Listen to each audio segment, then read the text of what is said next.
இன்னைக்கு நாம் வியாபாரத்தில் என்ன தவறுனாலும் செஞ்சுக்கலாம். எந்த தவறு செஞ்சாலும் நாம் சதக்கா செஞ்சால் சரியாயிடும். ஒரு பள்ளியாசலுக்கு உதவி செஞ்சால் சரியாயிடும். ஒரு மதரசாவுக்கு கொடுத்தா சரியாயிடும். நபி ஸல்லல்லாஹு அலைஹி வஸல்லம் தெளிவாக சொன்னாங்க, லா துக்பல் ஸலாத்தும் பிகைரி துஹூர் வலா ஸதகத்தும் மின் குலூல். அல்லாஹ் சுத்தமின்றி தொழுகை அல்லாஹ் ஏற்க மாட்டான். ஹராமான காசில் செய்யப்பட்ட தர்மத்தையும் அல்லாஹ் ஏற்க மாட்டான். தொழுகைக்கு எப்படி சுத்தம் தேவையோ தர்மத்திற்கும் சுத்தம் தேவை. தர்மத்திற்கு சுத்தம் என்ன?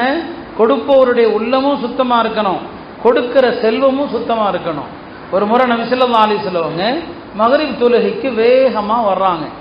பெருமானாரோட அபூ ராஃபிங்கிற சஹாபியும் வர்றாங்க.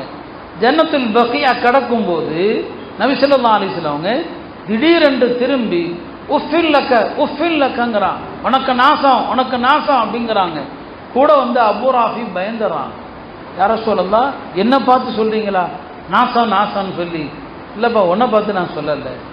உடனே அவன் கேட்குறாங்க, யார சொல்லலாம் ஏதாவது நடந்துச்சா, ஏன் கோபத்தில் திடீர்னு நாசம் நாசங்கிறீங்க?